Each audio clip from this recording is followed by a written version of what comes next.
Pourquoi eux et pas moi? Aujourd'hui, je voulais qu'on parle un petit peu des bas-fonds de la comparaison à l'autre, parce que c'est vraiment quelque chose que j'ai traversé, mais d'une façon fulgurante depuis le début de mon existence et dans tous les cas, dans la plupart de l'existence de beaucoup de personnes. Et je me suis dit à ce stade-là de ma vie, je pense que c'était intéressant de pouvoir aborder ça sur ma chaîne. Évidemment, je pense que peut-être que si je continue à poster sur les réseaux sociaux, à un moment donné, mon point de vue aura peut-être changé d'ici 2-3 ans ou peut-être même d'ici 1 an, mais en tout cas voilà le point zéro auquel je me situe aujourd'hui. Donc j'ai pris quelques petites notes pour garder un petit fil conducteur quand même de ce que je vais dire, même si j'ai pas extrêmement scripté cette vidéo pour que ce soit le plus authentique possible surtout. Donc déjà le constat, pourquoi eux et pas moi? Et juste dans cette phrase, ça me permet de comprendre en fait que souvent on va chercher dans la réussite de l'autre une sorte de dévalorisation de notre propre personne. Et très souvent, on va voir par exemple qu'une personne a quelque chose qu'on voudrait avoir. Et à ce moment-là, très naturellement, on va commencer à se poser la question, mais pourquoi cette personne elle a eu cette chose-là alors que moi, je voudrais aussi avoir cette chose-là. Et surtout, je pense profondément que je mérite d'avoir cette chose-là aussi, mais peut-être encore plus que cette personne-là qui l'a eu. Mais je pense que je pourrais me poser la question très simplement, mais à partir de quand est-ce que cette comparaison avec l'autre, elle commence? Et très souvent, elle commence depuis petit, quand on commence à nous comparer à nos frères et sœurs, par exemple, à d'autres membres de la famille. Donc ça peut être des comparaisons même à l'école sur le plan de la compréhension de certains sujets. Ça peut être aussi de la comparaison sur notre façon d'être. Oui, telle personne est plus tranquille, toi pourquoi t'es agitée? Telle personne est comme ci, pourquoi est-ce que toi t'es comme ça? Et forcément on internalise au fur et à mesure toutes ces objections en fait à l'encontre de notre personne, et puis au fur et à mesure du temps on va continuer à faire cette comparaison dans notre tête. Évidemment je passais énormément de temps à me comparer aux autres, surtout parce que je me disais ah mais telle personne a quelque chose que je voudrais avoir, et à force de tout le temps avoir cette comparaison négative, je finissais par ne plus apprécier les choses que j'avais, et même de ne pas m'apprécier moi plus généralement en fait. Et je trouve que c'est quelque chose qui était un comportement assez, on va dire, toxique, pour moi-même surtout, et que j'exposais pas forcément sur la place publique non plus, parce que c'est pas quelque chose dont on peut être vraiment fier non plus, mais qui est quand même là au quotidien avec nous et qui nous suit dans tout ce qu'on a envie d'accomplir. En tout cas de tout ce que moi j'avais envie d'accomplir à ce moment-là. Du coup au bout d'un moment, quand j'étais au collège ou quand j'étais au lycée, je me souviens que j'avais décidé de supprimer tous les réseaux sociaux, parce que du coup il y avait tout le temps ce truc là de se jeter sur la vie des autres, de voir mais en fait telle personne elle a telle vie, en fait j'aimerais trop avoir sa vie, mais en fait sa vie elle me paraît trop inaccessible pour moi, je me sens pas capable, je me sens pas avoir les moyens de pouvoir ressembler à ces personnes là. Donc ce que j'avais trouvé comme solution la plus simple, ça avait été de justement couper court à mon accès à cette image, à ces images de ces personnes-là qui me renvoyaient comme qui me faisaient miroiter quelque chose que je voulais avoir, mais qui me semblait inaccessible à ce moment-là. Sauf que c'est comme mettre la poussière sous le tapis. Évidemment tu auras beau cacher la vision du problème qui te dérange, ça veut pas dire que ce problème là disparaît pour autant. Et je pense qu'au fil du temps j'ai bien compris cette idée là, que c'était pas parce que je supprimais la chose qui me faisait ressentir ça sur le moment que j'avais résolu le vrai problème de cet inconfort dans la comparaison avec l'autre. Et tout simplement en grandissant aussi, je comprenais la réalité derrière les personnes que j'enviais en quelque sorte, ou plutôt que j'admirais un petit peu plus, je dirais, parce que dans l'envie il y a aussi ce côté un petit peu malsain que je pense que je n'avais pas non plus à ce moment-là. Mais il y a vraiment ce côté où j'ai réalisé que le fait de les supprimer ça servait à rien. Mais en même temps le fait d'avoir compris au fur et à mesure que les choses que ces personnes elles ont, c'est le fruit de leur travail, c'est le fruit de sacrifices, c'est le fruit de plein de choses que j'étais pas forcément capable ou forcément prête à surtout sacrifier, je pense, à ces moments-là, je pouvais pas me permettre de me dire ok en fait je voudrais avoir ce truc-là, pourquoi est-ce que j'ai pas ce truc-là, pourquoi cette personne-là elle a ce truc-là et pas moi, alors que j'étais pas prête à fournir les efforts que cette personne-là a fournis pour les avoir. Et à partir de ce moment-là, j'ai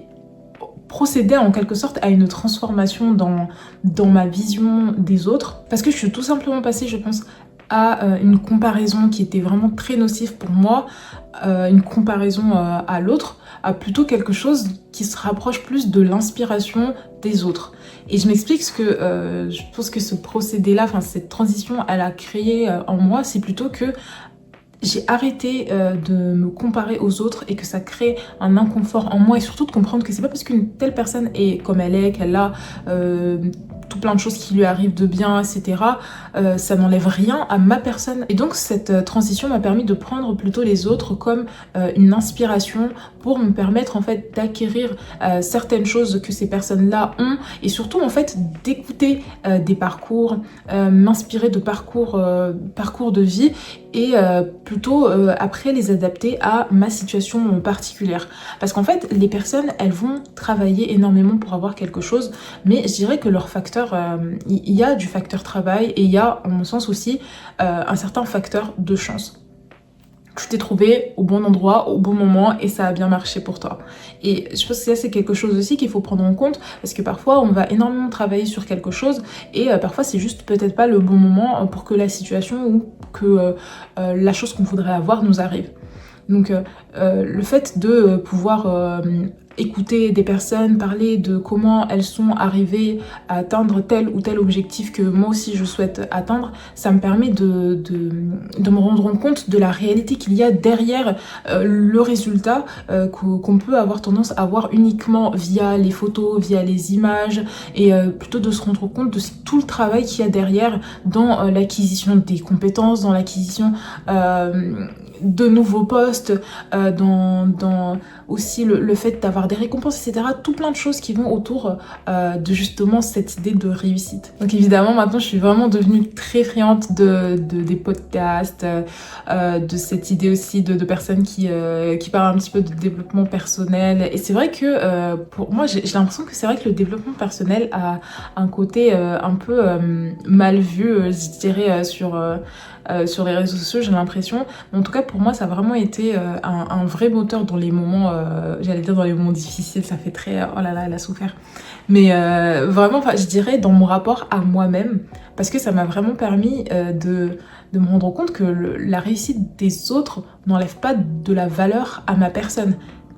C'est leur réussite, ça leur appartient, c'est leur histoire, et mon histoire, c'est tout simplement la mienne, et que je ne dois pas corréler ma valeur à celle de la réussite d'autres personnes qui ont fait leur travail, en fait leur part de travail pour avoir ces choses-là. Et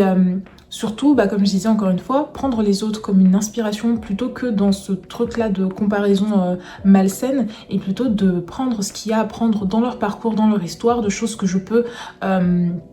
corrélée à ma propre histoire pour me permettre d'avancer vers ce vers quoi je veux tendre. Donc évidemment, le chemin, il n'est pas si simple et si rose. Là, maintenant, je vous fais un résumé d'un truc qui m'a duré peut-être depuis, je sais pas moi, le collège jusqu'à...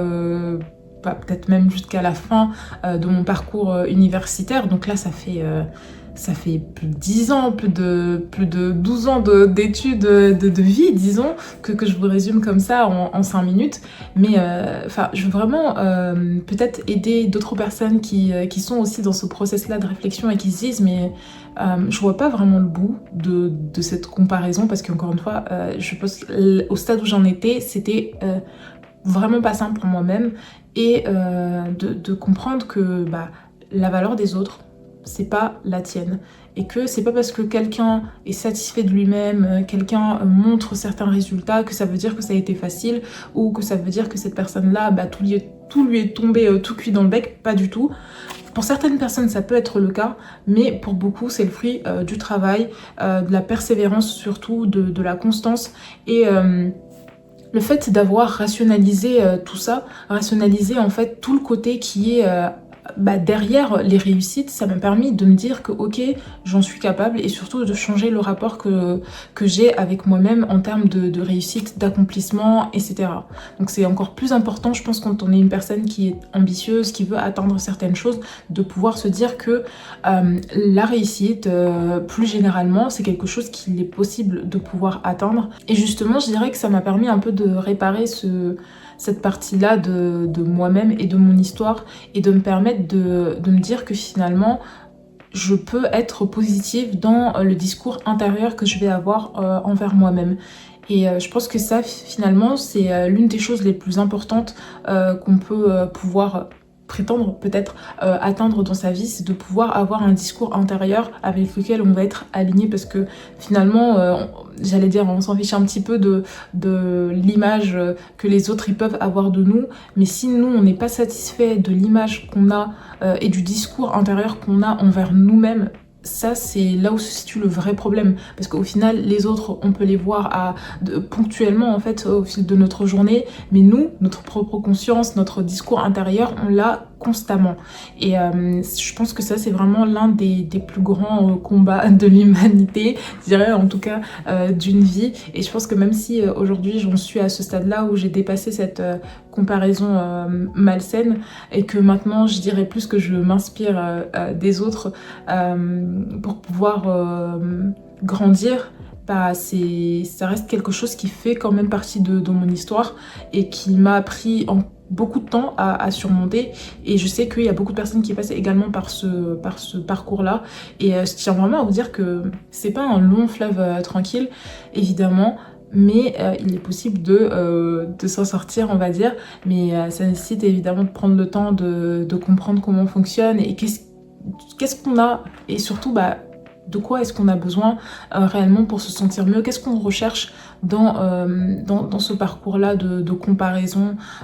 et de comparaison malsaine parfois, et de pouvoir en fait tirer quelque chose de cette comparaison à l'autre qui puisse nous être surtout bénéfique dans notre parcours et dans ce dans quoi on veut évoluer. Et donc à la question pourquoi eux et pas moi, je dirais que c'est parce que ces personnes-là ont fourni le travail qu'il fallait et qu'ils étaient peut-être tout simplement aussi au bon endroit et au bon moment.